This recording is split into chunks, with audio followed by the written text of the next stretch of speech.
Hello guys, ಇವತ್ತು ಹೇಳ್ಕೊಡ್ತೀನಿ LIC IPOನ ಹೇಗೆ ಅಪ್ಲೈ ಮಾಡೋದು ಕೈಟಿಂದ ಅಂತ. ಫಸ್ಟ್ ಕೈಟ್ ಓಪನ್ ಮಾಡ್ಕೊಳ್ಳಿ.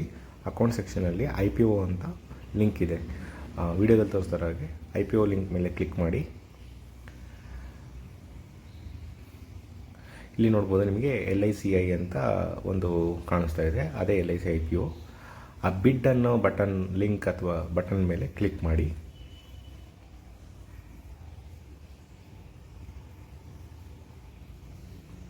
ಕ್ಲಿಕ್ ಮಾಡಿದ ಮೇಲೆ ನೀವು UPI ID ಹಾಕಬೇಕು, ಯಾವುದು ಬ್ಯಾಂಕ್ ಅಕೌಂಟಿಗೆ ಲಿಂಕ್ ಆಗಿರುತ್ತೆ. ಆಮೇಲೆ ಇನ್ವೆಸ್ಟರ್ ಟೈಪು ಸೆಲೆಕ್ಟ್ ಮಾಡ್ಕೋಬೇಕು, ಇಂಡಿವಿಜುವಲ್ ಇನ್ವೆಸ್ಟರು, ಎಂಪ್ಲಾಯಿನೋ, ಪಾಲಿಸಿ ಹೋಲ್ಡರ್ ಅಂತ.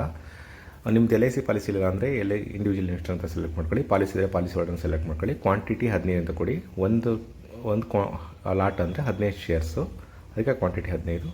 ಕಟ್ ಆಫ್ ಪ್ರೈಸ್ ಸೆಲೆಕ್ಟ್ ಮಾಡಿರಿ. ಮತ್ತು IR ಬೈ ಅಂತ ಕೊಟ್ಟು ಸಬ್ಮಿಟ್ ಮಾಡಿದರೆ ಆಯಿತು. ಇಲ್ಲಿ ಪಾಲಿಸಿ ಹೋಲ್ಡರ್ಸ್ಗೆ ಮತ್ತು ಎಂಪ್ಲಾಯೀಸ್ಗೆ ಡಿಸ್ಕೌಂಟ್ ಇದೆ IPOದಲ್ಲಿ. ನಿಮಗೆ ಅಕಸ್ಮಾತ್ ಅಲಾಟ್ ಆದರೆ ನಿಮಗೆ ಪ್ರತಿ ಶೇರ್ಗೆ ಅಲಾಟ್ಮೆಂಟ್ ಪ್ರೈಸ್ಗಿಂತ ಡಿಸ್ಕೌಂಟ್ ಸಿಗುತ್ತೆ. ಸಬ್ಮಿಟ್ ಮಾಡಿದರೆ ನಿಮಗೆ ನೆಕ್ಸ್ಟು ಫೋನ್ಪೇಯಲ್ಲಿ ಅಥವಾ ಯಾವುದು ಲಿಂಕ್ ಮಾಡಿರ್ತೀರ ಅಲ್ಲಿಂದ UPI ಮ್ಯಾಂಡೇಟ್ ಕ್ರಿಯೇಟ್ ಆಗಿರುತ್ತೆ, ಅಲ್ಲಿಂದ ಅಮೌಂಟ್ ಕಟ್ಟಾಗುತ್ತೆ. ಅಲ್ಲಿ ಅರೌಂಡ್ 15,000 ಮಿನಿಮಮ್ ಕಟ್ಟಾಗಿರುತ್ತೆ. ಆಮೇಲೆ ಅಲಾಟ್ ಆದರೆ ನಿಮಗೆ